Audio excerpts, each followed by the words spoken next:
السلام عليكم ورحمة الله وبركاته.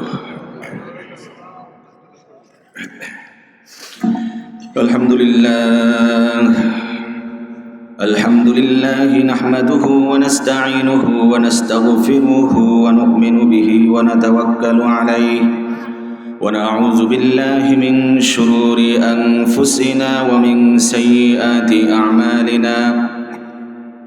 من يهد الله فلا مضل له ومن يضلله فلا هادي له. ونشهد أن لا إله إلا الله وحده لا شريك له.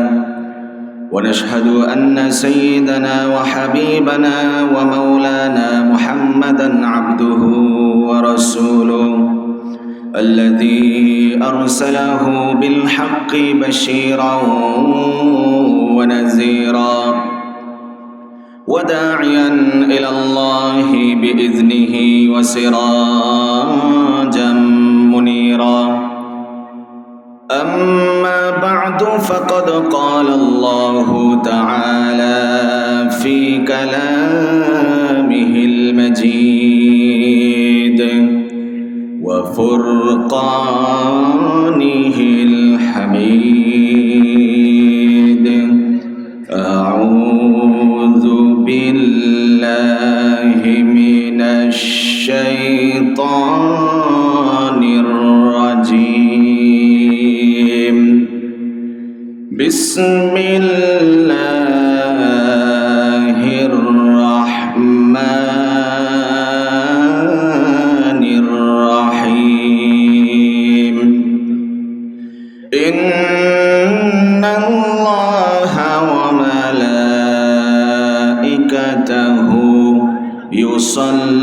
يصلون على النبي يا أيها الذين آمنوا صلوا عليه وسلموا تسليما. اللهم صل على محمد وعلى آل محمد كما صليت على إبراهيم وعلى آل إبراهيم إنك حميد مجيد. اللهم بارك على محمد وعلى آل محمد كما باركت على إبراهيم وعلى آل إبراهيم إنك حميد مجيد. بلغ العلا بكماله كشف الدجى بجماله حسنت جميع خصاله. صلوا عليه وآله. زیارت مدینہ کی دل میں ہے تمنا.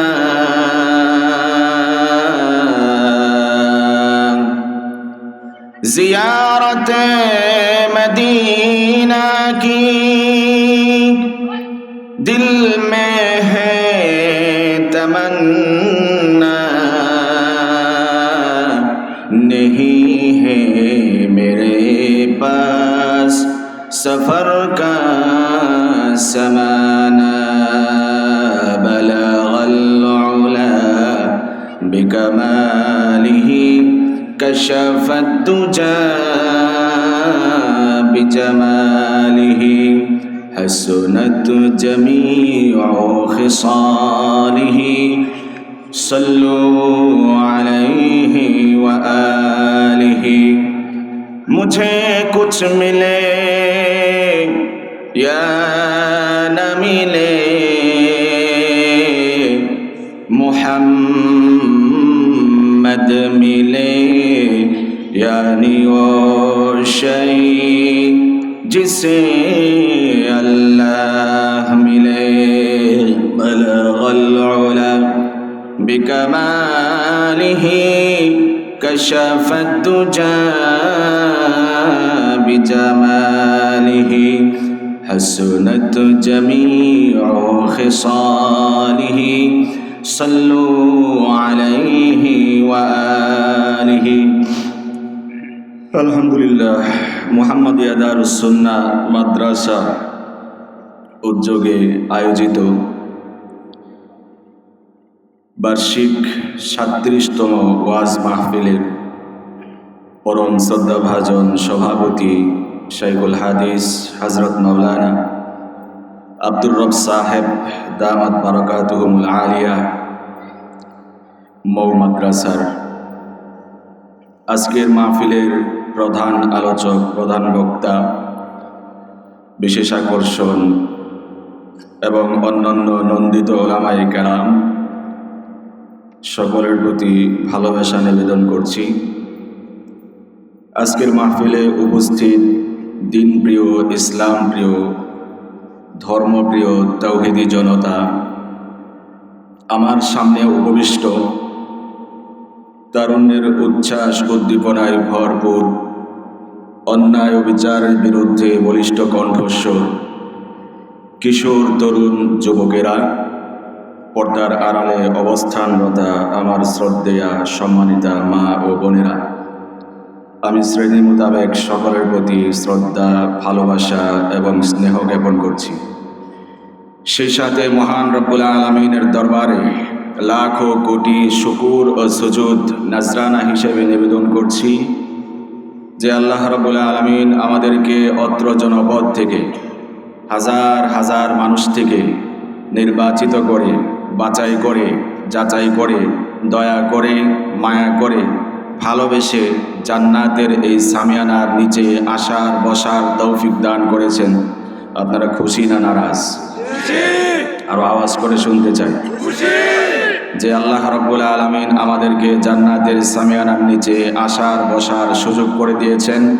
সেই মহান রবের আলিশান দরবারে কৃতজ্ঞতার স্বরে, যৌথ কণ্ঠে, সমস্বরে, আকাশ বাতাস প্রকম্পিত করে, আওয়াজ করে, চিৎকার করে বলছি আলহামদুলিল্লাহ। আরো আওয়াজ করে পড়ছি আলহামদুলিল্লাহ। রব্বানা লাকাল হামদ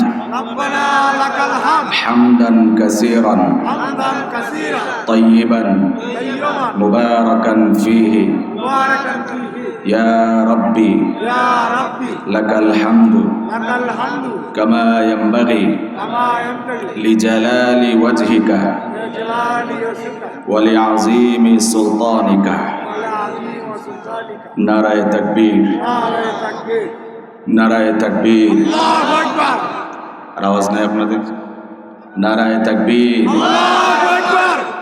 একটু আলাদা আলাদা করি, দেখি কাদের জোর বেশি। এই পাশে তুলনামূলক মানুষের সংখ্যা কম, এই সাইডে মানুষের সমাগম বেশি। আমার মনে হয় এই সাইডে শীত কম লাগে, এই জন্য সবাই চাইপে চাইপে বসছেন। তারপরেও আমি দুইটা ডিভাইড করতে চাই। এই পাশের মানুষ, বাসের এই পাশে যারা আছেন আর বাসের এই পাশে যারা আছেন, আমি প্রথম আপনাদের স্লোগান শুনবো। আপনাদের আওয়াজ বেশি হয় না তাদের আওয়াজ বেশি হয়? এই বাসের এই পাশে যারা আছেন তারা আপাতত অফ, এই পাশে যারা আছে তারা আমার সাথে স্লোগান দেবে নারায়ে তাকবীর, আল্লাহু আকবার, নারায়ে তাকবীর, আল্লাহু আকবার, নারায়ে তাকবীর, আল্লাহু আকবার। শুনছেন তাদের আওয়াজ? এবার আপনাদের পালা। নারায়ে তাকবীর, নারায়ে তাকবীর।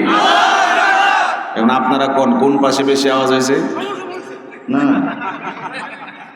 নোয়াখালীর মানুষ সমান সমান হয়েছে, উনি দাবি করতেছে, কিন্তু আমার মনে হয় এই সাইডে একটু আওয়াজ বেশি হয়েছে।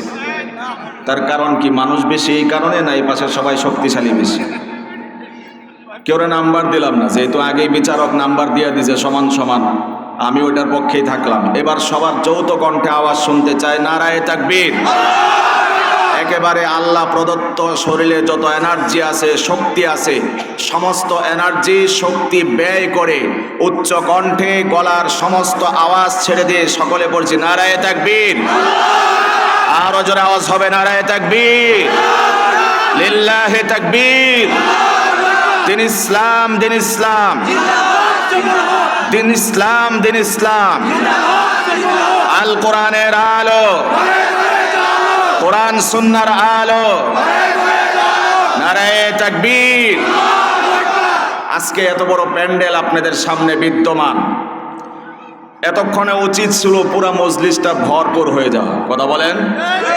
কিন্তু দুঃখজনক হলেও সত্য, এই প্যান্ডেলের এখনো যথেষ্ট এবং পর্যাপ্ত পরিমাণ জায়গা ফাঁকা আছে, কথা বলেন।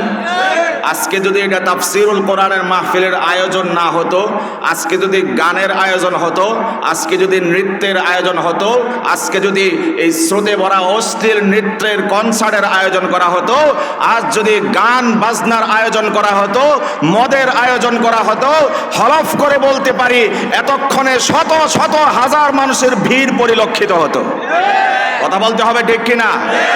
আজকে আল কুফরু মিল্লাতুন ওয়াহিদা, গোটা বিশ্বের সমস্ত কুফফার শক্তিগুলি, পরাশক্তিগুলি ঐক্যবদ্ধভাবে মুসলমানদের ঈমান আমলে অ্যাটাক করেছে, কথা বলতে হবে ঠিক কিনা। মুসলমানদের শ্রেষ্ঠ সম্পদ যুবক সম্প্রদায়, সেই যুবকদেরকে আজকে তাদের তাহজিব তামাদ্দুনে আজকে গোটা বিশ্বের পরাশক্তিগুলো অ্যাটাক করেছে, কথা বলতে হবে ঠিক কিনা। সেই যুবকদের হাতে আজকে তারা ইয়াবা, নেশা, গাঁজা, ফেন্সিডিল, হেরোইন, মদের বোতল তুলে দিয়েছে, কথা বলতে হবে ঠিক কিনা। সেই যুবকদের হাতে আজকে ইয়াবা, হেরোইন, গাঁজা তুলে দেওয়ার কারণে 200 কোটি মুসলমান থাকা সত্ত্বেও মাত্র 97 লক্ষ ইসরায়েল জারজ, ইসরায়েলের সাথে মুসলমানরা পেরে উঠতে পারছে না। অথচ মুসলমানদের ইতিহাস ছিল মাত্র 313 জন 1000 কাফেরের বিরুদ্ধে মোকাবেলা করে সফল বিজয় অর্জন করেছিল, কথা বলতে হবে ঠিক কিনা। আজও হলফ করে বলতে পারি, আজকেও যদি বিশ্বের প্রত্যেকটি মুসলমানের ঘরে ঘরে এখনো যদি সেই 313 জন সাহাবার মতো ঈমানদার সাহাবার জন্ম নেয়, তৈরি হয়ে যায়, আবু বকর তৈরি হয়ে যায়, ওমর তৈরি হয়ে যায়, উসমান তৈরি হয়ে যায়, আলী তৈরি হয়ে যায়, গাজী সালাউদ্দিন আইয়ুবী তৈরি হয়ে যায়, এমনকি উসমান হাদির মতো শ্রেষ্ঠ মহানায়ক যদি তৈরি হয়ে যায়, আবারও বিশ্বের সমস্ত পরাশক্তিগুলি মুসলমানদের সামনে এসে মস্তক অবনত করতে হবে, কথা বলতে কিনা।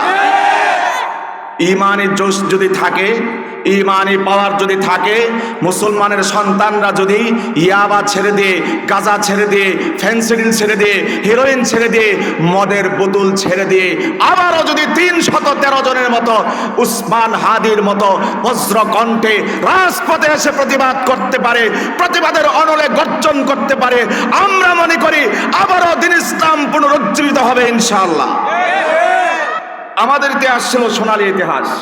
আমরা 313 জন অস্ত্র শস্ত্র ছাড়া 313 জন মানুষ ঈমানের পাওয়ারে, ঈমানের জোরে, ঈমানের শক্তিতে বলিয়ান হয়ে অস্ত্র শস্ত্র সজ্জিত 1000 কুফফার শক্তির বিরুদ্ধে লড়াই করে এই মুসলমানরাই 313 জন লড়াই করে তারা সফল বিজয় অর্জন করেছিল, কথা বলতে হবে ঠিক কিনা। তাহলে মদ গাঞ্জা এগুলো সমাজের ভালো না ক্ষতি? সবাই বললে আমি বিশ্বাস করি। এই যে মদ গাঞ্জা যুবকদের হাতে তুলে দেওয়া হয়েছে, ইয়াবা, জুয়া, এরপরে আরো আঞ্চলিক নাম বাবা, তারপরে হিরোইন, ফেন্সিডিল, এগুলো মনে হয় এই এলাকাতে নাই মনে হয়। মিছা কথা কোন আপনার? মিছা কথা কোন আছে? কইলে সমস্যা নাই তো? আচ্ছা, আমি কোরআনের 2টা আয়াত নিয়ে আলোচনা করব, আল্লাহ তৌফিক দান করুন, আল্লাহুম্মা আমিন। আল্লাহ রাব্বুল আলামিন কোরআনুল কারীমের 7 নম্বর পারার 2 নম্বর পেজে সূরাতুল মাইদার 90 এবং 91 আয়াতে আল্লাহ রাব্বুল আলামিন যেই কথাটি বলছেন আমি আপনাদের সামনে সে আয়াত তেলাওয়াত করছি। আল্লাহ রাব্বুল আলামিন বলেন, ইয়া আইয়ুহাল্লাযীনা আমানু ইন্নামাল খামরু ওয়াল মাইসিরু ওয়াল আনসাবু ওয়াল আজলামু রিজসুম মিন আমালিশ শাইতান ফাজতানিবুহু লাআল্লাকুম তুফলিহুন।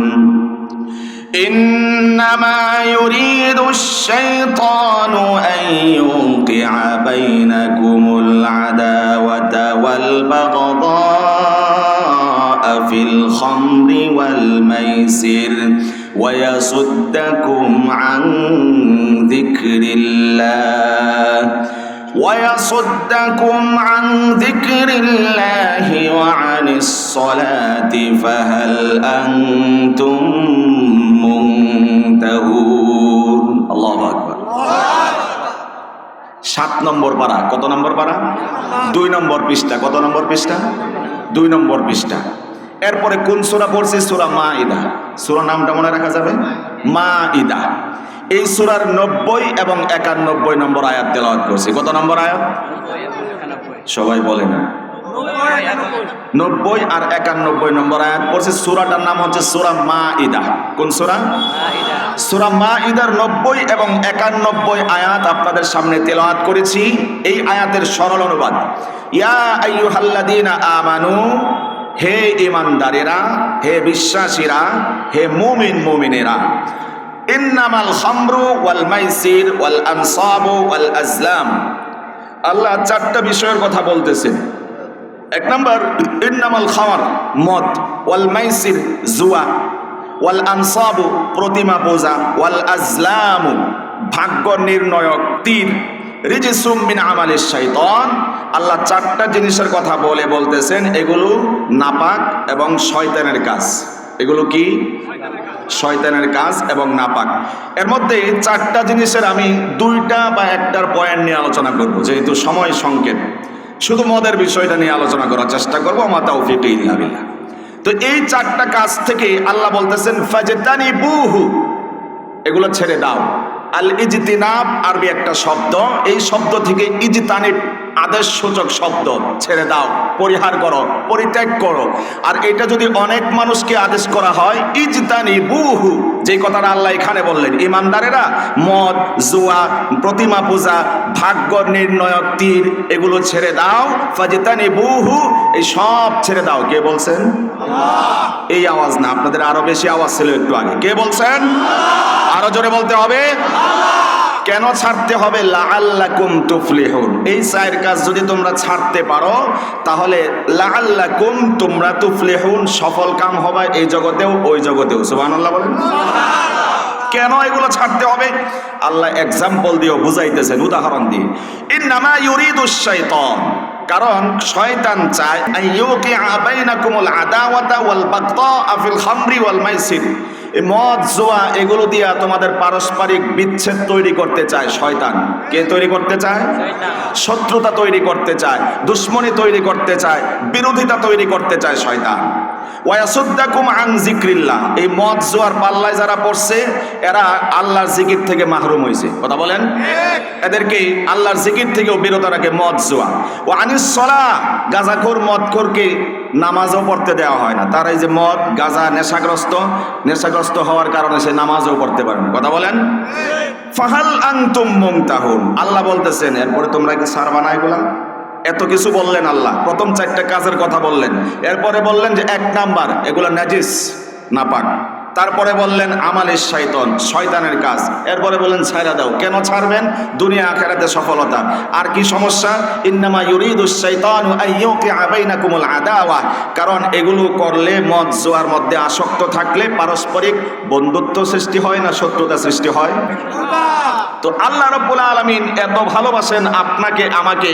আল্লাহ তাআলা এই যে জবানটা কে সৃষ্টি করছেন? চেহারাটা কে বানাইছেন? চোখগুলো কে দান করছেন? যারা বলেন না হেরা মনে করেন যে এমনি এমনি পাইছি, বাপ মা জন্ম দিছে, আইসি পরে দেখি মনে আসিলাম আমি, এরকম নাকি? চোখের মালিক কে? জবানের মালিক কে? সুতরাং সেই জবানের মধ্যে কোনো নাপাক ছোঁয়া লাগুক, আল্লাহ সেটা পছন্দ করেন? জোরে বলতে হবে। আল্লাহ রাব্বুল আলামিন সেটা পছন্দ করেন। আল্লাহ রাব্বুল আলামিন এত সুন্দর করে একটি আকৃতি দান করলেন, বডি দান করলেন, স্ট্রাকচার দান করলেন, সুন্দর একটি চেহারা আপনাকে আমাকে সবাইকে উপহার দিলেন।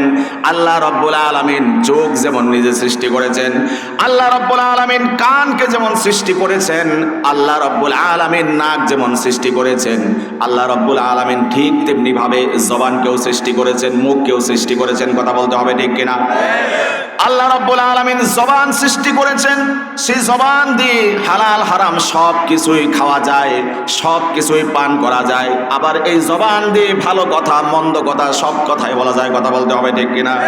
কিন্তু আল্লাহ রাব্বুল আলামিনের মাকসাদ আর উদ্দেশ্য হলো, যেই জবান আল্লাহ রাব্বুল আলামিন সৃষ্টি করেছেন সেই জবানে হালাল স্পর্শ হবে, হারাম স্পর্শ হবে না।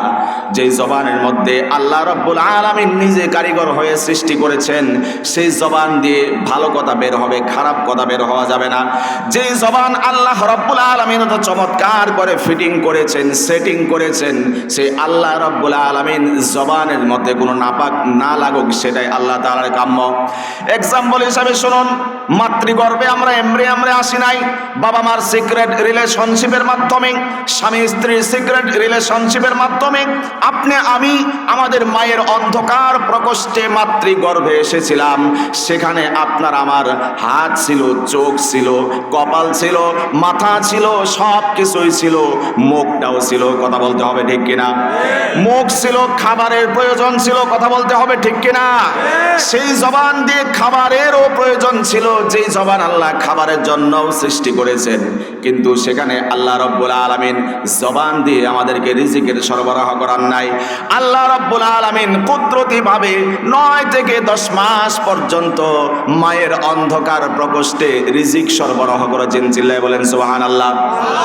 মাতৃগর্ভ এমন এক গর্ভের নাম, যেই গর্ভের মধ্যে মুখ ছিল, জবান ছিল, সব কিছুই ছিল, হাত পা ছিল, অঙ্গ প্রত্যঙ্গ ছিল। জবান থাকার পরেও সেই জবান দিয়ে যখন ক্ষুধা লেগেছে আমরা সেই জবান দিয়ে আবেদন করতে পারি নাই। কোনো ক্যান্টিনের ব্যবস্থা ছিল না, যে দোকান থেকে খাবার কিনে খেতে পারি সেই ব্যবস্থাও ছিল না।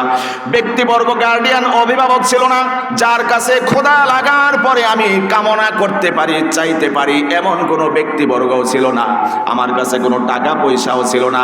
সেই মাতৃগর্ভে যেখানে অভিভাবক ছিল না, ক্যান্টিন বা খাবারের দোকানের ব্যবস্থা ছিল না, যেখানে টাকা পয়সা অর্থ করে কিছুই ছিল না, সেই অন্ধকার প্রকোষ্ঠের মধ্যে 1টি 2টি দিন নয়, 9 থেকে 10 মাস পর্যন্ত যিনি আপনার আমার খাবারের ব্যবস্থা করেছেন, চিল্লায় বলতে হবে তিনি কে?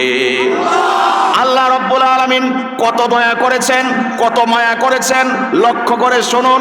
জবান ছিল, 9-10 মাস পর্যন্ত মুখ ছিল খাবারের জন্য। আল্লাহ আপনাকে আমাকে নাপাক জিনিস দিয়ে প্রতিপালন করেছেন সেখানেও, কিন্তু আল্লাহর এত মায়া, এত দয়া, জবানটা আল্লাহ এত মায়া করে সৃষ্টি করেছেন, সেই জবানের মধ্যে বিন্দু পরিমাণ নাপাক লাগুক আল্লাহ তাআলা সেটা চান নাই। চিল্লায় বলেন সুবহানাল্লাহ। আবার যখন মাতৃগর্ভ থেকে ভূমিষ্ঠ হয়ে ডেলিভারি হওয়ার পরে এই চাকচিক্য জগতে, এই সুন্দর জগতে আপনি আমি চলে এসেছি, মা তখন আমার আপনার ক্ষুধা লাগলে বুঝতে পারতো, যেই কথা কেউ বুঝতো না, যেই ভাষা কেউ বুঝতো না। সন্তান সন্তান যখন ওয়া ওয়া বলে কান্না করে, মায়ের বুঝতে বাকি নাই সন্তানের ক্ষুধা পেয়েছে, মা তার খাবারটা সন্তানের মুখে তুলে দেয়। কথা বলতে হবে ঠিক কিনা? আল্লাহ রাব্বুল আলামিন এত দয়া করলেন, এত মায়া করলেন, অন্ধকার প্রকোষ্ঠে মাতৃগর্ভে থাকা অবস্থায়ও তিনি এই তার জবানের মধ্যে, আমাদের জবানের মধ্যে নাপাক লাগতে দিলেন না। মাতৃগর্ভ থেকে ডেলিভারি হওয়ার পরেও আমার আপনার খাবারের দরকার ছিল, রিজিকের দরকার ছিল, আমার আপনার পানাহারের দরকার ছিল, কিন্তু আল্লাহ রাব্বুল আলামিন এত মায়া করেছেন, এত দয়া করেছেন, মাতৃগর্ভ থেকে চলে আসার পরেও সেখানে ন্যূনতম নাপাক লাগতে দেন নাই। সুবহানাল্লাহ বলেন।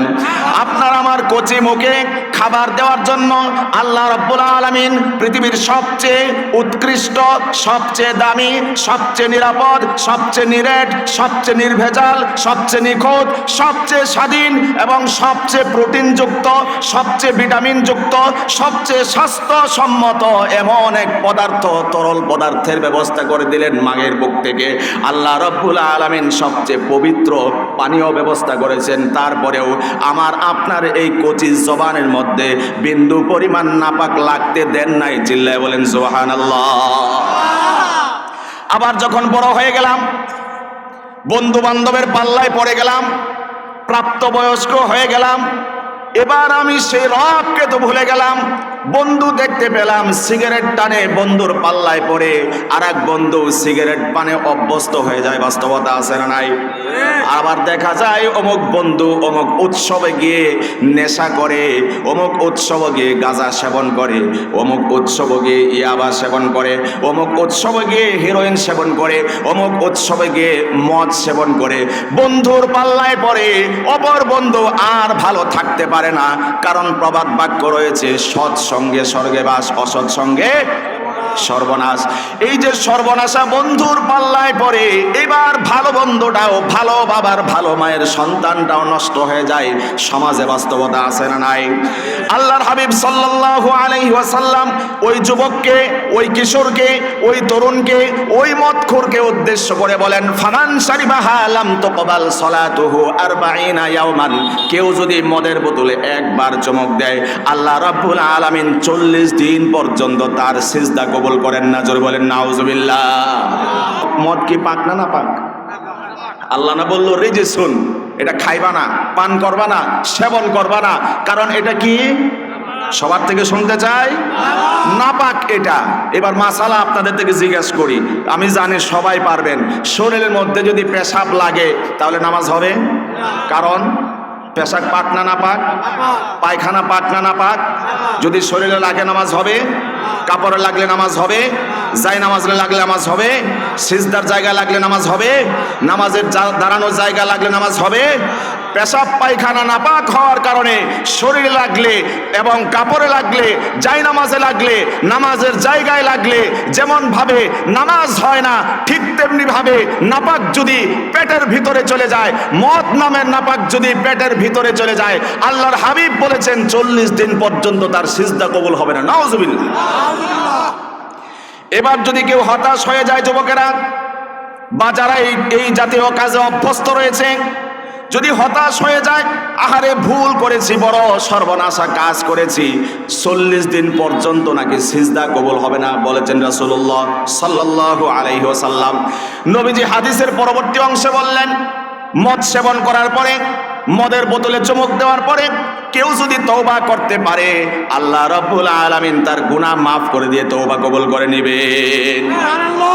আবারও যদি তওবা ভঙ্গ করলো, দ্বিতীয়বার আবারও কোনো কারণে বন্ধু বান্ধবের পাল্লায় পরে হোক, যে কোনো কারণেই হোক, আবার যদি মদের বোতলে চুমুক দেয়, আবার যদি তওবা করে দ্বিতীয়বার, আল্লাহর হাবিব তার জন্য সুসংবাদ দিলেন, আবারও যদি তওবা ভঙ্গ করে, আবারও সে তওবা করে, আল্লাহ রাব্বুল আলামিন দ্বিতীয়বারও তার তওবা কবুল করবেন। সুবহানাল্লাহ। তৃতীয়বার আবার যদি মদের বোতলে চুমুক মারে, আবারও যদি তওবা করে, আল্লাহর হাবিব তার জন্য সুসংবাদ শোনালেন, অভয় বার্তা দিলেন, তৃতীয়বারও ভুল করেছো, আবারও তওবা ভঙ্গ করেছো, আবারও রিটার্ন করেছো, ফিরে এসেছো, তৃতীয়বার তওবা করলে আল্লাহ রাব্বুল আলামিন গুনাহ মাফ করে দিয়ে তওবাকে কবুল আর মঞ্জুর করে দেন। চিল্লায় বলেন সুবহানাল্লাহ। কিন্তু চতুর্থবার, তৃতীয়বার তওবা ভাঙার পরে চতুর্থবার আবারও যদি সেই মদের বোতলের মধ্যে কোনো যুবক বা যে কেউ চুমুক মারে, আল্লাহর হাবিব ঘোষণা দিলেন, ওই লোকটার তওবা আর কোনোদিন কবুল হবে না। ওই লোককে কি পান করানো হবে?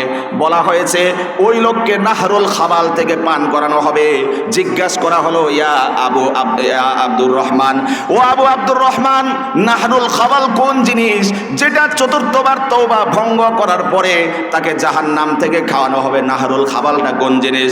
বলা হলো, আবু আব্দুর রহমান জবাব দিলেন, নাহরুল খাবাল হলো যারা জাহান্নামে পড়তে পড়তে, জ্বলতে জ্বলতে শরীর থেকে রক্ত পুঁজগুলো বের হয়ে পড়তে থাকবে, এমন ভাবে ঘনভাবে তাদের রক্ত পুঁজগুলো পড়তে থাকবে, ঝর্ণার আকার ধারণ করে পড়তে থাকবে। ওই যে ঝর্ণা, জাহান্নামীদের পুঁজের ঝর্ণা, যারা চতুর্থবার তওবা ভঙ্গ করে আবারও মদের বোতলে চুমুক দেয়, আল্লাহ রাব্বুল আলামিন জাহান্নামীদের পুঁজগুলো তাদেরকে পান করাবেন। জোরে বলেন নাউজুবিল্লাহ। এরপরে মদ তো খাওয়া যাইব নাকি? তিনবার অপশন দিলেন, তওবা করছো ভাঙছো, তওবা করছো ভাঙছো, তওবা করছো ভাঙছো, তিনবার মাপ। চতুর্থবার যদি শুধরাও না শুধরাও তাহলে বলা হয়েছে নাহরুল খাবাল, অর্থাৎ জাহান্নামীরা পুড়তে পুড়তে শাস্তি ভোগ করতে করতে তাদের শরীর থেকে যে পুঁজগুলো ঝর্ণার গতিতে বের হতে থাকবে, প্রবাহিত হতে থাকবে, এগুলো বইরা বইরা মদখোরকে পান করতে দেওয়া হবে। নাউজুবিল্লাহ বলেন।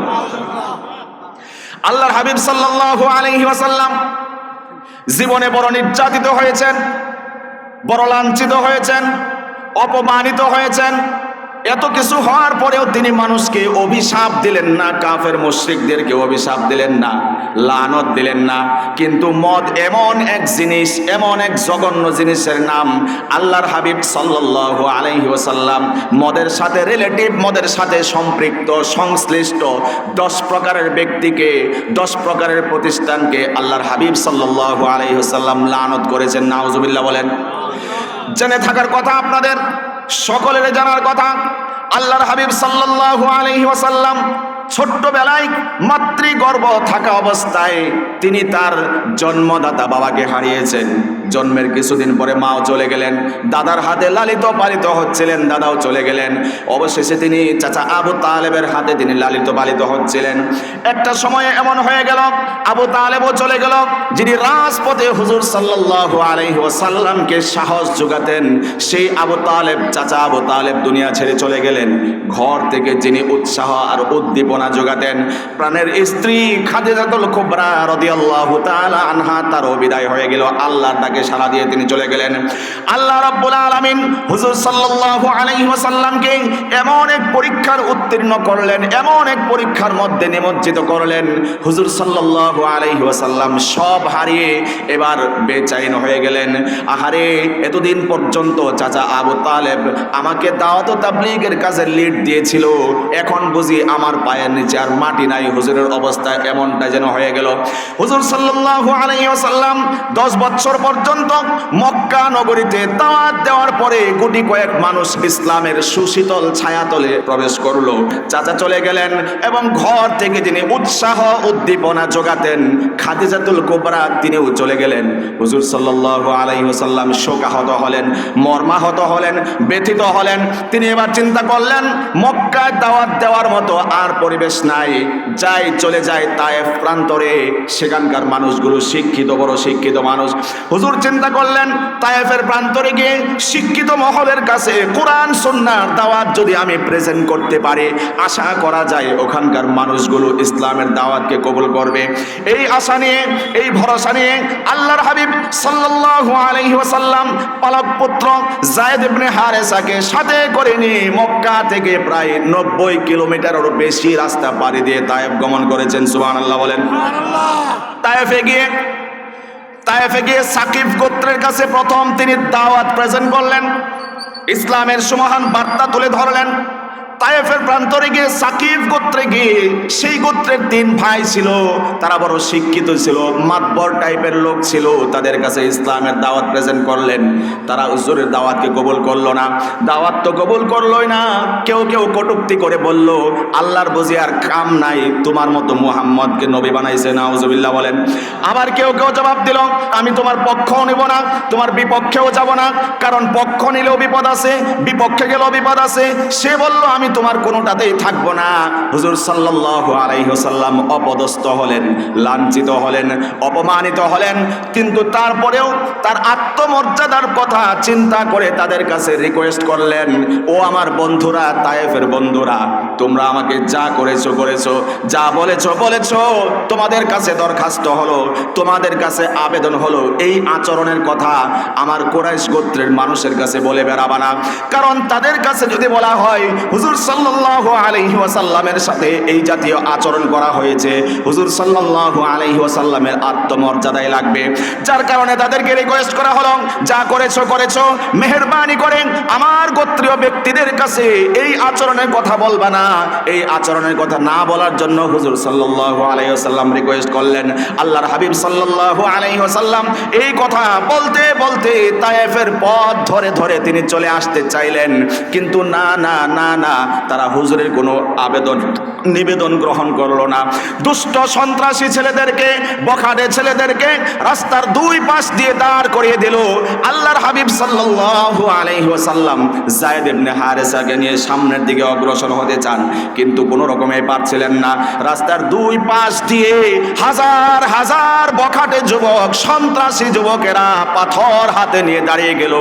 আল্লাহর হাবিব সাল্লাল্লাহু আলাইহি ওয়াসাল্লামকে টার্গেট করে বৃষ্টির গতিতে, তীরের গতিতে নবীকে পাথর মারা হলো। নাউজুবিল্লাহ বলেন। যায়েদ ইবনে হারেসা কেমন আশেক ছিলেন! হুজুরের সামনের দিক থেকে যখন পাথরগুলো আসে, যায়েদ ইবনে হারেসা সামনের দিকে সীসা ঢালা প্রাচীর হয়ে সামনে দাঁড়িয়ে যান। ডান দিকে যখন পাথর আসে, ডান দিকে গিয়ে দাঁড়িয়ে যান। বাম দিক থেকে যখন পাথর আসে, যায়েদ ইবনে হারেসা বাম দিকে দাঁড়িয়ে যান। পিছন দিক থেকে যখন পাথরগুলো নিক্ষেপ করা হয়, পিছনে গিয়ে যায়েদ ইবনে হারেসা দাঁড়িয়ে যায়। আল্লাহু আকবার। এই যে নির্যাতন, এই যে জুলুম নির্যাতনের স্ট্রিম রোলার নবীজির উপরে চালানো হচ্ছে, যায়েদ ইবনে হারেসা সর্বোচ্চ দিয়ে হুজুরকে সেভ করার চেষ্টা করছে, প্রোটেকশন দেওয়ার চেষ্টা করছে। বেশি সময় পারলেন না। যায়েদ ইবনে হারেসার মাথা থেকে রক্ত ফিরিঙ্গি দিয়ে বের হতে আরম্ভ করলো, গা থেকে, দেহ থেকে রক্ত সিরিঙ্গি দিয়ে বের হতে আরম্ভ করলো। এমনকি দুষ্ট ছেলেরা নবীজিকেও ছাড়লো না। নবীর গা থেকে, সুন্দর দেহ থেকে, যেই দেহর মধ্যে মশা মাছি বসা হারাম ছিল, সেই মুবারক দেহ থেকে ওই যে কাফেররা পাথরগুলো নিক্ষেপ করছে, আল্লাহর হাবিবের দেহ থেকেও রক্ত ফিরিঙ্গি দিয়ে বের হতে আরম্ভ করলো। নাউজুবিল্লাহ। হুজুর সাল্লাল্লাহু আলাইহি ওয়াসাল্লাম এত বেশি পাথরের আঘাত সইছিলেন, পারছিলেন না। সামনের দিকে অগ্রসর হতে চান, পারেন না। জুতোগুলো, পবিত্র জুতাগুলো রক্তে রঞ্জিত হয়ে জুতাগুলো পিচ্ছিল হয়ে গিয়েছে। আল্লাহু আকবার। হুজুর সাল্লাল্লাহু আলাইহি ওয়াসাল্লাম পিচ্ছিল জুতা নিয়ে সামনের দিকে অগ্রসর হতে পারেন না। আল্লাহর হাবিব সাল্লাল্লাহু আলাইহি ওয়াসাল্লাম বসে যান। ওই দুষ্ট ছেলেরা নবীজিকে বসা থেকে আবারও টান দিয়ে তুলে আর বলে, সামনের দিকে চল, বসার সুযোগ নাই। নাউজুবিল্লাহ বলেন। আল্লাহর হাবিব সাল্লাল্লাহু আলাইহি ওয়াসাল্লাম এত নির্যাতিত হওয়ার পরে, এত নিপীড়িত হওয়ার পরে, এত জুলুম সহ্য করার পরে, এত লাঞ্ছিত হওয়ার পরে, এত অপমানিত হওয়ার পরেও আল্লাহর হাবিব সাল্লাল্লাহু আলাইহি ওয়াসাল্লাম ওই সকল সন্ত্রাসী যুবকদেরকে বিন্দু পরিমাণ অভিশাপ দিলেন না। জোরে বলেন সুবহানাল্লাহ। হাজারো ব্যথা বেদনার পরে ফিরে আসনি তুমি আপন ঘরে, দিনের আলো তুমি ছড়িয়ে দিতে চলে গেছো মদিনায় মক্কা ছেড়ে। হে রাসূল তোমাকে ভুলি আমি কেমন করে, হে রাসূল তোমাকে ভুলি আমি কেমন করে। হাজারো ব্যথা বেদনার পরে ফিরে আসনি তুমি আপন ঘরে, দিনের আলো তুমি ছড়িয়ে দিতে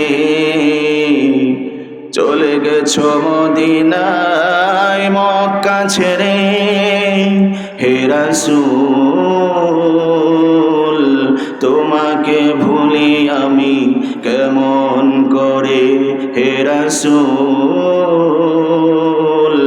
তোমাকে ভুলি আমি কেমন করে। খেয়ে না খেয়ে দিন প্রচারের কাজে নিজেকে দিয়ে ছবি নিয়ে, তায়েফের কাফেরেরা চিনল না এ আলো, দুষ্ট ছেলেদের পিছু দিল লেলিয়ে। খেয়ে না খেয়ে দিন প্রচারের কাজে নিজেকে দিয়ে ছবি নিয়ে, তায়েফের কাফেরেরা চিনল না এ আলো, দুষ্ট ছেলেদের পিছু দিল লেলিয়ে। পাথরের আঘাতে ক্ষত বিক্ষত হয়ে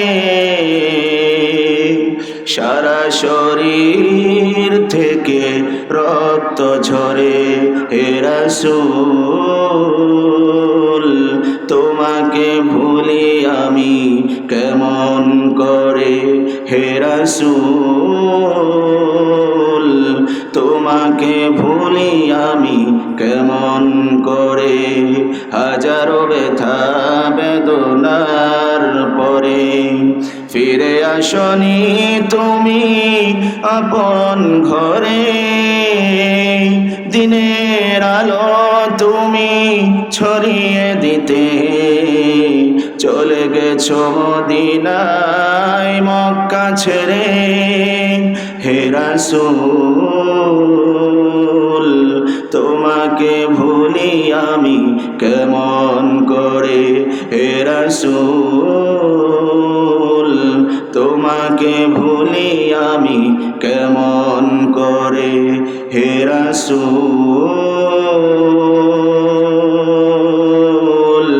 তোমাকে ভুলি আমি কেমন করে। আল্লাহু আকবার। বলছিলাম আল্লাহর হাবিব সাল্লাল্লাহু আলাইহি ওয়াসাল্লাম এত নির্যাতিত হলেন, নিপীড়িত হলেন, রক্তে রঞ্জিত হলেন, দেহ মুবারক ক্ষত বিক্ষত হলো। যায়েদ ইবনে হারেসার দেহ মুবারক ক্ষত বিক্ষত হয়ে গেল। এরপরেও আল্লাহ রাব্বুল আলামিন হুজুর সাল্লাল্লাহু আলাইহি ওয়াসাল্লাম যাকে দয়ার রহমতের নবী বানিয়ে পাঠিয়েছেন, বিন্দু পরিমাণ তাদের জন্য অভিশাপ দিলেন না। সুবহানাল্লাহ বলেন। আল্লাহর হাবিব সাল্লাল্লাহু আলাইহি ওয়াসাল্লাম তায়েফের সেই আঙ্গুরের বাগান, সে আঙ্গুরের বাগানে গিয়ে হুজুর সাল্লাল্লাহু আলাইহি ওয়াসাল্লাম বিশ্রাম নিতে গেলেন। কিছু আঙ্গুর সেখান থেকে ভক্ষণ করলেন। আল্লাহর ফেরেশতারা চলে আসলো। দুই পাশে দুটি পাহাড়, ওই দুই পাহাড়ের দায়িত্বে নিয়োজিত ফেরেশতা চলে আসলো। ইয়া রাসূলুল্লাহ, ইয়া হাবিবাল্লাহ, মেহেরবানি করে আপনি আমাদেরকে একবার অর্ডার করুন, অনুমতি দিন। যদি আপনি চান যারা আপনার সাথে এমন বেয়াদবি করলো, আপনার দেহকে যারা ক্ষত বিক্ষত করলো, দেহ মুবারককে যারা রক্তে রঞ্জিত করলো, আপনি একবার অর্ডার করুন, একবার অনুমতি দিন। এই দুই পাহাড়ে নিয়োজিত ফেরেশতা আমরা দুই পাহাড়ের মাঝখানে এনে ওই দস্যুদেরকে, দুশমনদেরকে ধসিয়ে দিতে চাই, ফিনিশ করে দিতে চাই। আল্লাহর হাবিব, দয়ার নবী, মায়ার নবী, রহমতের নবী মুহাম্মদুর রাসূলুল্লাহ সাল্লাল্লাহু আলাইহি ওয়াসাল্লাম তাদেরকে বললেন, আহারে না না না, আল্লাহ রাব্বুল আলামিন আমাকে গজবের জন্য তো পৃথিবীতে পাঠান নাই, রহমত হিসাবে আমাকে প্রেরণ করেছেন। আমার বিশ্বাস আর আস্থা হলো অদূর ভবিষ্যতে এদের থেকে এমন এক জেনারেশনের জন্ম হবে যারা এক আল্লাহ ছাড়া আর কাউকে ইবাদত করবে না, শুধুমাত্র আল্লাহ রাব্বুল আলামিনের ইবাদত করবে। এত কিছু নির্যাতিত হওয়ার পরেও আল্লাহর হাবিব সাল্লাল্লাহু আলাইহি ওয়াসাল্লাম বিন্দু পরিমাণ তাদেরকে অভিশাপ দিলেন না। জোরে বলেন সুবহানাল্লাহ। কিন্তু মদের বিষয়ে কথা বলছিলাম, মদ পাক না না পাক? জোরে বলতে হবে, সবাই বলতে হবে। আল্লাহ বলেছেন, ইন্নামাল খামরু ওয়াল মাইসিরু ওয়াল আনসাবু ওয়াল আজলামু রিজসুম মিন আমালিশ শাইতান। মদটা নাপাক, এটা আল্লাহ খেতে পান করতে নিষেধ করেছেন। আল্লাহর হাবিব সাল্লাল্লাহু আলাইহি ওয়াসাল্লাম এত লাঞ্ছিত হওয়ার পরেও অভিশাপ দিলেন না, বদদুয়া দিলেন না, প্রতিশোধ নিলেন না, লানত দিলেন না।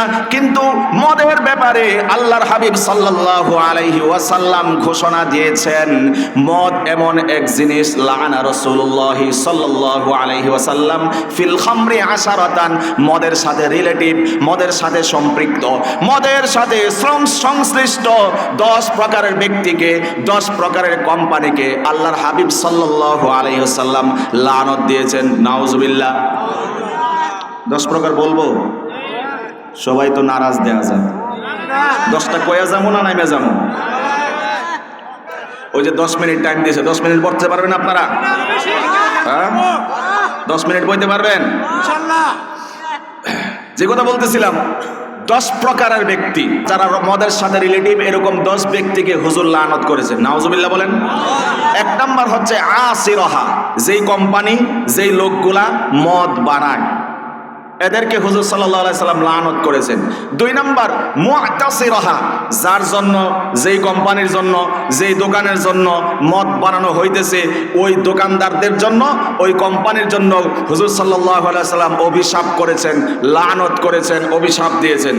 3 নাম্বার হচ্ছে শারিবাহা, যেই লোকটা বা যেই লোকেরা মদ পান করে এদেরকেও হুজুর সাল্লাল্লাহু আলাইহি সাল্লাম অভিশাপ করেছেন। 4 নাম্বার হামিলাহা, যারা এটাকে ক্যারি করে নিয়ে আসে, বহন করে নিয়ে আসে। এই এলাকা মনে হয় ক্যারি করতে হয় না, মনে হয় লাগে না, ট্রাক দিয়া, গাড়ি দিয়া বিভিন্নভাবে ক্যারি করতে হয় না, বহন করতে হয় না, বরং তার কাটা সিবা দিয়ে মনে হয় আসে। ঠিক আছে, এবারে বুঝতে লাগছে, সিপাই চাপা দিয়ে আসে, এদিক দিয়ে টাকা পেমেন্ট করা হয় আর নিচ দিয়ে বড় বোতল লয়ে আসা হয়। এমন চোরা কারবারি বাংলাদেশে আছে না নাই? যেই লোক হামিলাহা, ক্যারি করলো, বহন করলো, আরেকজনের কাছে আইসা পৌঁছায় দিল, নবীজি ওই ব্যক্তিকে লানত করেছেন, অভিশাপ করেছেন। ওয়াল মাহমুলাতা ইলাইহা, যার কাছে বহন করে নিয়ে আসলো ওই লোককেও, ওই লোকদেরকেও, ওই কোম্পানিকেও, ওই দোকানদারকেও আল্লাহর হাবিব সাল্লাল্লাহু আলাইহি ওয়াসাল্লাম লানত করেছেন। ওয়াসাকিয়াহা, পরিবেশন করে আরেকজন ডাইল্লা দেয়, এমন লোক আছে, জানেন আপনারা? নাও জানতে পারেন, গ্রামেরটা তো মানুষ নিজেরটা মনে নিজেই খায়, অভিজ্ঞতা নাই, জীবনের চেহারাও দেখায় নাই, যেন যতদিন বাইসে আছে আল্লাহ চেহারা না দেখায়। আমিন। শহরের কথা বলছি, মদের বার আছে, ওখানে বিভিন্ন মাস্তি হয়, এনজয় হয়, বিভিন্ন রাতকে উপলক্ষ করে যার যত বেশি টাকা আছে, সব টাকাওয়ালারা না ওখানে মাস্তি করে, উৎসব করে, বিনোদন করে, নাচানাচি করে, আবিজাবি সব করে, আকাম কুকাম সব করে। এরপরে ওই জায়গাগুলোতে, মদের বারগুলোতে বা বিভিন্ন হোটেলগুলোতে মদ ঢেলে দেওয়ার জন্য আলাদা লোক থাকে। এবার বুঝছেন আপনারা? ওয়াসাকিয়াহা, যে মদ ঢেলে দিল, মদ যে পরিবেশন করলো, আল্লাহর হাবিব 6 নম্বরে তাকেও অভিসম্পাত করেছেন, লানত করেছেন। ওয়াবাইয়াহা, যে মদ বেচলো, খুচরা বিক্রি হয় না, খুচরা পাইকারি বিভিন্নভাবে বিক্রি হয়, যে বেচলো মদ, আল্লাহর হাবিব সাল্লাল্লাহু আলাইহি ওয়াসাল্লাম তাকেও লানত করেছেন। ওয়া আকিলা সামানিহা, আর যে এটার মূল্যটা ভোগ করলো তাকেও নবীজি অভিশাপ দিয়েছেন। মূল্য ভোগ করার বিভিন্ন সিস্টেম আছে, জানেন আপনারা? জানে না বলে মনে করেন গাড়ি একটা আইতেছে, এখন টাকা দিলে আমারে, আমি ছাড়া দিব গাড়িটা, এমন আছে না? এই যে মদের জানা সত্ত্বেও, অবৈধ হারাম এটা জানা সত্ত্বেও যেই লোক টাকা খায়া আপনার মদের গাড়ি ছেড়ে দিল, আকিলা সামানিহা, অথবা যে মদ বিক্রি করে উপার্জনটা সে নিজে ভোগ করলো, হারাম খেলো, আল্লাহর হাবিব সাল্লাল্লাহু আলাইহি সাল্লাম তাকে লানত করেছেন। নাউজুবিল্লাহ, নাউজুবিল্লাহ। এরপরে 9 নাম্বার, ওয়াল মুশতারি লাহা, যে মদটা ক্রয় করছে, ওয়াল মুশতারাতু লাহু, যার জন্য ক্রয় করা হয়েছে, এই হলো 10 শ্রেণীর লোক। এই 10 শ্রেণীর লোককে আল্লাহর হাবিব সাল্লাল্লাহু আলাইহি সাল্লাম লানত করেছেন। নাউজুবিল্লাহ। এবার মদের থেকে বাইসে থাকার দরকার আছে না নাই? আমি এই প্রসঙ্গ শেষ করলাম। রিজিসুম মিন আমালিশ শাইতান, কোরআনের কোন সূরা পড়ছিলাম মনে আছে আপনাদের? সূরা মাইদা। মাশাআল্লাহ, কত নম্বর আয়াত মনে আছে? 90, 91। তো একটা অংশ নিয়ে, একটা শব্দ নিয়ে, ওয়ার্ড নিয়ে এত সময় আলোচনা করলাম। রিজিসুন, এটা নাপাক, এজন্য খাওয়া যাবে না। 2 নাম্বার, মিন আমালিশ শাইতান, মদ খাওয়া, জুয়া খেলা, এরপরে প্রতিমা পূজা করা, এটা কার কাজ? জোরে বলেন যারা বুঝছেন। মিন আমালিশ শাইতান, কে বলেছেন? আল্লাহ। আল্লাহ বলতেছেন যে এটা মদ খাওয়া, জুয়া খেলা, এগুলো শয়তানের কাম, এগুলো করা যাবে না। ফাজতানিবুহু, ছেড়ে দাও, পরিহার করো, পরিত্যাগ করো, আল্লাহ বলেছেন। তো এই জন্য এটাকে পরিহার করা দরকার আছে না নাই? মিন আমালিশ শাইতান, শয়তানের কাজ এটা, এই জন্য এটা খাওয়া যাবে না। শয়তানের কাজ কি? আল্লাহ যেটা হালাল করেছেন সেটাকে হারাম করা, আর যেটাকে হারাম করেছেন সেটাকে, কথা বোঝেন না আপনারা? শয়তানের কাজ হলো আল্লাহ যেটাকে নিষেধ করছেন এটাকে সে হালাল করবে। উদাহরণ দিলে বুঝবেন। আল্লাহ রাব্বুল আলামিন আদম হাওয়াকে যখন সৃষ্টি করলেন, আদম হাওয়াকে জান্নাতের মধ্যে রেখে দিলেন। আল্লাহ তাআলা তাদেরকে সেখানে বসবাস করার জন্য অর্ডার করলেন। কুরআনুল কারীমের সূরাতুল আরাফে আল্লাহ রাব্বুল আলামিন এই বিষয়টিকে 19 নম্বর আয়াতে তুলে ধরেছেন। ويا آدم اسكن أنت وزوجك الجنة فكلا من حيث شئتما ولا تقربا هذه الشجرة فتكونا من الظالمين الله أكبر আল্লাহ রাব্বুল আলামিন বললেন ইয়া আদম উসকুন আনতা ওয়া যাওজুকাল জান্নাহ, ও আদম তুমি তোমার স্ত্রীকে নিয়ে জান্নাতের মধ্যে বসবাস করো। ফাকুলা মিন হাইতু শিতুমা, এখান থেকে জান্নাতে থেকে যা খেতে মন চায় খাও, খেয়ে নাও, কোনো বাধা নিষেধ নাই। ওয়ালা তাকরাবা হাদিহিস শাজারা, কিন্তু নিষেধ হচ্ছে ওই যে গাছটা দেখা যায়, গাছের ফল তো খাইবা দূরের কথা, গাছের ধারে কাছেও যাবা না। এই কথা আল্লাহ আদেশ করেছেন, যাবা না। নিষেধ জারি করেছেন কে? আওয়াজ করে বলতে হবে, নিষেধ চালু করেছেন কে? আল্লাহ রাব্বুল আলামিন নিষেধ করলেন লা তাকরাবা হাদিহিস শাজারা, এই গাছের ধারে কাছেও যাবা না।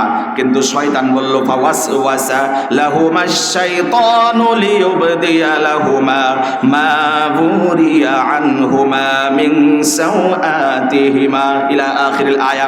শয়তান আল্লাহ যেটাকে নিষেধ করেছেন, শয়তান বলল না না ওই গাছের কাছে যাও, সেখানে গেলেই তোমাদের কল্যাণ নিহিত রয়েছে, যাও সেখানে।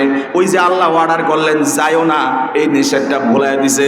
এই যে নিষেধ ভুলে যাওয়ার কারণে, সেই গাছের কাছে যাওয়ার কারণে যে সর্বনাশ হয়ে গেল, বাকি ইতিহাস আপনাদের জানা থাকার কথা। ঠিক তেমনি ভাবে আল্লাহ নিষেধ করেছেন মদ খাবা না, নবী নিষেধ করেছেন মদ সেবন করবা না, শয়তান সেটাকে চালু করে দিয়েছে, হালাল পন্থায় চালু করে দিয়েছে। বিশ্ব নবী বলেছেন উম্মতের এমন একটা সময় আসবে যারা মদ এবং গান বাজনাকে হালাল করে সেবন করবে। বাস্তবতা আছে না নাই? আওয়াজ করে বলতে হবে, বাস্তবতা আছে না নাই? মদ হালাল না হারাম? জোরে বলতে হবে, হালাল না হারাম? কিন্তু আজকে যদি একটু এলিট শ্রেণীর কাছে যান, সুশীল সমাজের কাছে যান, প্রগতিশীলদের কাছে যান, গিয়ে দেখবেন যে তোমার যদি বয়স এত বছর হয় আর যদি মদের বোতলে লাইসেন্স থাকে তুমি খাইতে পারবা। আছে না নাই? মাইন্ড করতেছেন আপনারা? বাস্তবতা আছে না নাই? কিন্তু আমি হলফ করে বলতে পারি, আল্লাহর নামে কসম করে আজম বিল জজম করে বলতে পারি, সমস্ত পৃথিবীর সব রাষ্ট্রপ্রধানরা, সরকার প্রধানরা একজোট হয়ে, যত ওযু ওলি বুজুর্গ গাউস কুতুব আছে, সমস্ত উলামায়ে কেরাম একসাথে ঐক্যবদ্ধ হয়েও যদি মদকে হালাল করতে চায়, কিয়ামত পর্যন্ত হারাম হারামেই থাকবে, হালাল করার কোনো সুযোগ নাই। যত বড় ব্যক্তিবর্গ মদকে হালাল করতে চান, ইসলামের দৃষ্টিতে, কোরআন সুন্নাহর দৃষ্টিতে, আল্লাহর দৃষ্টিতে সেটা কিয়ামত পর্যন্ত হারাম থাকবে, কোনো সন্দেহ নাই। হারাম হারামেই থাকবে। তুমি লাইসেন্স দিলে জায়েজ হয়ে যায়, এটা কি মানুষের জীবনে ক্ষতি করে না? কথা বলেন। লাইসেন্স ছাড়া খাইলেও ক্ষতি হয়, লাইসেন্স সহকারে খাইলেও ক্ষতি হয়। কে বলছে তোমার এটা হালাল করার জন্য? এদিক থেকে বলো মাদককে না বলুন। এই অ্যাডভারেজ দেখেন নাই, শোনেন নাই আপনারা? আরে এই অ্যাডভারেজ তো আল্লাহ সূরা মাইদার 90 নম্বর আয়াতে করলেন, ফাজতানিবুহু, মাদককে না বলো। আল্লাহু আকবার। তোমরা মিয়া সাইনবোর্ড লাগাইবা, খালি দেয়ালে দেয়াল লিখন লিখবা মাদককে না বলুন। আমরা বলি কোরআন সুন্নাহর এই গণ্ডির ভিতরে যদি যুব সম্প্রদায় চলে আসতে পারে, সকলে যদি কোরআন সুন্নাহর আলোকে জীবনকে পরিচালনা করতে পারে, খোদার কসম করে বলি দেয়ালে দেয়ালে মাদককে না বলুন লিখতে হবে না। কোরআন মানতে গেলে এমনি যুব সমাজ পরিশুদ্ধ আর বিশুদ্ধ হয়ে যাবে। কথা বলতে হবে, ঠিক কিনা? কোরআনের কাছে আসতে হবে, নবীর প্রেসক্রিপশনের কাছে আসতে হবে, তাহলে সুন্দর যুব সমাজ আমাদেরকে উপহার দেওয়া সম্ভব হবে এবং নৈতিক অবক্ষয় থেকে আমার দেশের সোনার ছেলেরা পরহেজ থাকবে। কথা বলতে হবে, ঠিক কিনা? তাহলে মিন আমালি শাইতান, শয়তানের কাজ কি? মদ সেবন করা আর গাঁজা মদ যেটাই বলেন। এরপরে আল্লাহর হাবিব সাল্লাল্লাহু আলাইহি ওয়াসাল্লাম বলেছেন আল খামরু উম্মুল খাবাইস, যত শয়তানির, যত খারাপির মা জননী সেটা হচ্ছে মদ। কথা বুঝেন না আপনারা? আল খামরু উম্মুল খাবাইস, মায়ের কাজ কি? সাধারণত একটি কাজ হচ্ছে সন্তান প্রসব দেওয়া। কথা বলেন। আর মদ এমন একটা জিনিস, এইটা অন্য যত আকাম কুকাম আছে, অপকর্ম আছে, সব কিছুর উৎস, সব কিছুর মূল, সব কিছু ডেলিভারি দেয় এই মদ। কথা বলতে হবে, ঠিক কিনা? এই যে মদ যে আপনার সকল অপকর্মের মূল, এটার একটা এক্সাম্পল দেই। এক আল্লাহর ওলিকে এক মহিলা ফুসলায়া ফাসলায়া ঘরের ভিতরে নিয়ে গেছে। ঘরের ভিতরে নিয়ে যাওয়ার পরে 3টা অপশন দিছে। যে 3 অপশনের যে কোনো এক অপশন যদি তুমি গ্রহণ করো, এলাও করো, তাহলে তোমাকে ছেড়ে দেওয়া হবে। 1 নম্বর অফার করা হলো, আমার সাথে নাজায়েজ কাজ করতে হবে, নাউজুবিল্লাহ।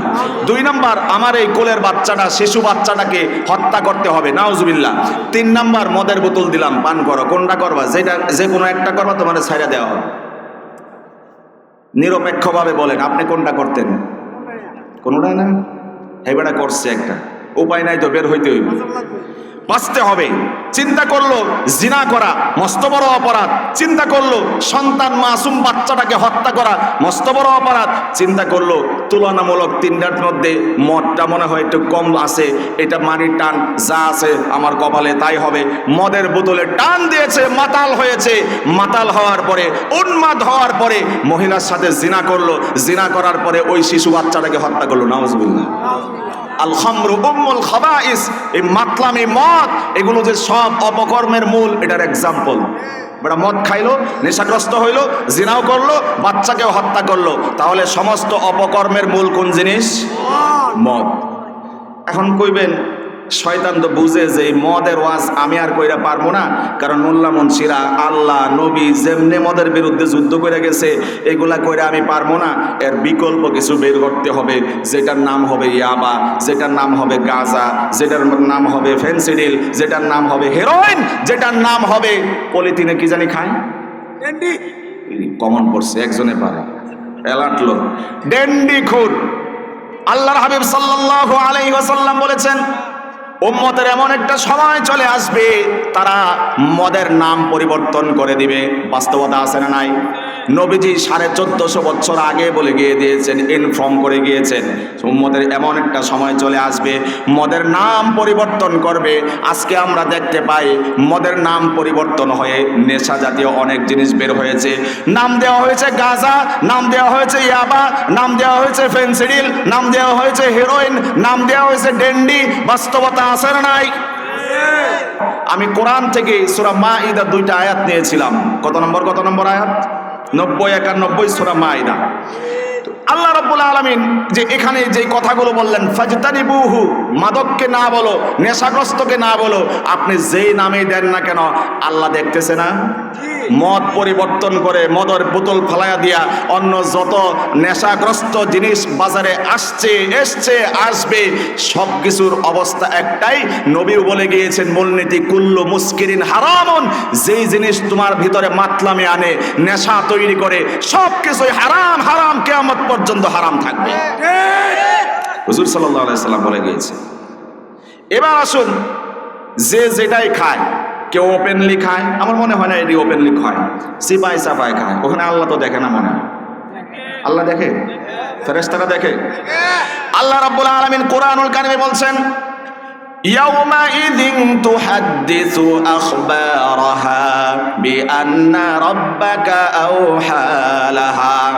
যত সিপাইকে মদ খাও, গাঁজা খাও, ইয়াবা খাও, অন্য কোনো ডেন্ডি খাও, তারপরে ফেন্সিডিল খাও, হেরোইন খাও, যত নেশাগ্রস্ত জিনিস রয়েছে, যতই চিপাই চাপাই খাও, কাল কিয়ামতের ময়দানে ওই জায়গা সহ, বোতল সহ তোমার আল্লাহ রাব্বুল আলামিনের দরবারে তোমার বিরুদ্ধে মামলা দায়ের করবে। কথা বলতে হবে, ঠিক কিনা? আল্লাহ রাব্বুল আলামিন এমন সিস্টেম করেছেন, যদি অস্বীকার যায়, খায় নাই, সিপাই যায় নাই, মদ খায় নাই, হেরোইন খায় নাই, বাবা খায় নাই, নেশাগ্রস্তর সাথে জড়িত ছিলাম না, এমন যদি বলে, এবার যে আল্লাহ রাব্বুল আলামিন মুখ আর জবানকে বন্ধ করে দিয়ে বলবেন, আল ইয়াউমা নাখতিমু আলা আফওয়াহিহিম ওয়া তুকাল্লিমুনা আইদিহিম ওয়া তাশহাদু আরজুলুহুম বিমা কানু ইয়াকসিবুন। আল্লাহু আকবার। আল্লাহ জবান বন্ধ করে দিবেন। মুখ দিয়ে তো মানুষ অন্যায় করার পরেও স্বীকার করতে চায় না, ও স্বীকার গিয়ে বাঁচতে চায়, তখন আল্লাহ বন্ধ করে দিবেন জবান। আল ইয়াউমা নাখতিমু আলা আফওয়াহিহিম, তালাবদ্ধ করে দিবেন আল্লাহ, এই মুখটাকে, জবানটাকে তালাবদ্ধ করে দিবেন। তুকাল্লিমুনা আইদিহিম, যেই হাত দিয়া মদের বোতল ধরছো, ইয়াবা গাঁজা টানছো, ওই ওপেনলি রাস্তার পাশে গিয়ে মাতালের দল পলিথিনের ভিতরে কষ আটকায়া নেশাগ্রস্ত হয়ে, এই যে তার ঘ্রাণ, আর সুবাস বললে বাংলা ভাষার অবমাননা হবে, দুর্গন্ধ বলা যেতে পারে, এইটার দুর্গন্ধ নিয়ে যে ফিলিংস তুমি নিলা, সেই সব কিছু আল্লাহর দরবারে সেদিন মামলা দায়ের করবে। কথা বলতে হবে, ঠিক কিনা? বাবা কি দিয়ে যেন খায়? টেকা মাঝে মাঝে পুরা পাওয়া যায় কোনা দিয়া। আমরা শুনি আর জানি আর কি, মানুষের সিরা টাকা চলে, পুরান টাকা চলে, অনেক পুরাতন টাকা চলে, কিন্তু কোনা যদি বেশি পোড়া থাকে এটা চলতে চায় না।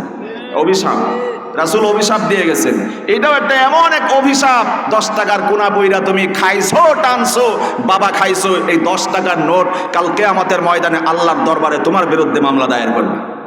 যত সিপাই সাপাই গিয়ে খাও, যত যেখানে গিয়ে খাও, বাঁচার উপায় নাই। এই সব কিছু আল্লাহর দরবারে তোমার বিরুদ্ধে মামলা দায়ের করবে। কথা বলতে হবে, ঠিক কিনা?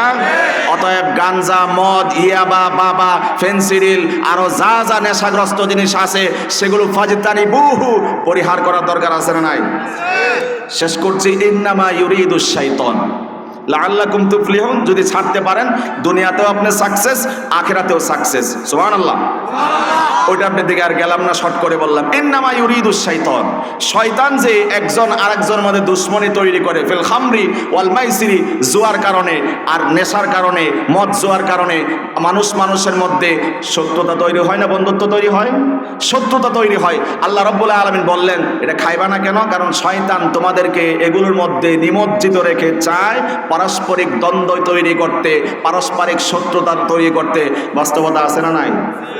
উদাহরণ দিলেই বুঝবেন। মদের নেশায় এতটাই নেশাগ্রস্ত হয়েছে, জুয়া খেলার পাল্লায় পরে এতটাই নেশাগ্রস্ত হয়েছে, এবার বেড়ায় তার বাপের পকেট থেকে টাকা চুরি করে, তখন বাপে আর পুতের মধ্যে দ্বন্দ্ব লাগে না? বুঝেন নাই? মদ খাইবো, গাঞ্জা খাইবো, নেশা খাইবো, ঐশীর মতো নষ্টা ভ্রষ্টা মেয়ে বাবা নেশা করার টাকা না দেওয়ার কারণে বাবা মাকে কুপিয়ে হত্যা করেছে। দ্বন্দ্ব তৈরি হইল, দুশ্মনী তৈরি হলো, বৈরিতা আর শত্রুতা তৈরি হলো। কেন? মদ গাঞ্জা এটার বিষয় সংযোগ ছিল।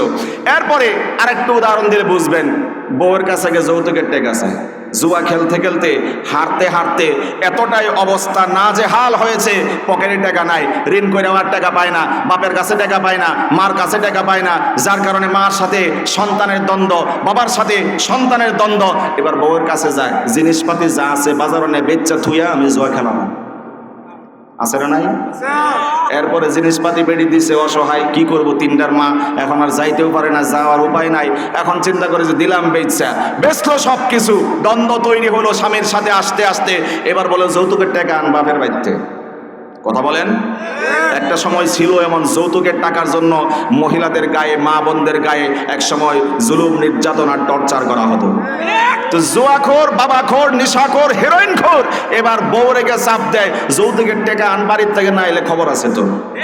এই যে নেশা, ফিল খামরি ওয়াল মাইসির ওয়াল আনসাব, এই সবগুলো দায়ী হচ্ছে পারস্পরিক দ্বন্দ্ব তৈরি করার পিছনে।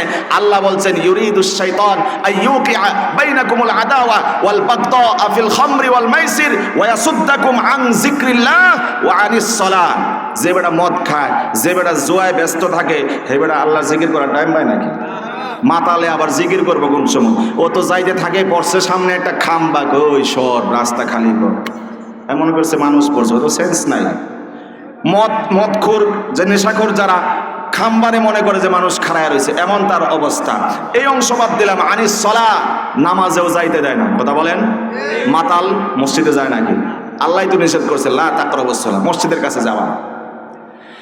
আল্লাহর একজন ওলি আল্লামা মাজহার রহমাতুল্লাহি আলাইহি এক মদখোরকে উদ্দেশ্য করে দাওয়াত দিলেন, ওহে যুবক, মসজিদে যেতে হবে, চলো মসজিদে যাই। মদখোর জবাব দিল, না না, মসজিদে যাব না। কেন? কারণ আমি মদ খেয়েছি, মসজিদে যেতে পারবো না। মদখোর জবাব দিল, মসজিদে আমি যাব না। কেন? মদ খেয়ে আসছি, মদখোর অবস্থায় তো লা তাকরাবুস সালাহ, মসজিদে যাওয়া নিষেধ, নামাজ পড়া নিষেধ, আমি যেতে পারবো না। আল্লাহর ওলি বলল, ঠিক আছে, মদ খাইছো ভালো কথা, এইভাবেই চলো মসজিদে। বলল যে যেতে পারি, শর্ত আছে, ওযু করতে পারবো না।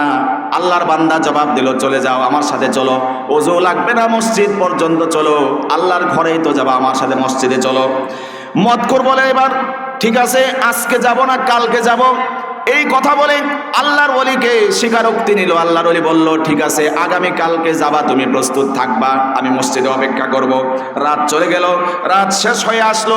সকালবেলায় ঘুম থেকে উঠে মদখোর এবার চিন্তা করতে থাকলো আর মনকে প্রবোধ দিতে থাকলো, আহারে মন, সারা জীবন ভর মদ খেয়েছো, মদ পান করেছো, আল্লাহর এক ওলিকে কথা দিয়ে আসছি, আজকের মতো মদটা একটু পরিহার করো, আজকে মদ খায়ও না। মনকে বোঝানোর চেষ্টা করলো, আল্লাহর প্রতি কিছুটা ভক্তি শ্রদ্ধা আসলো।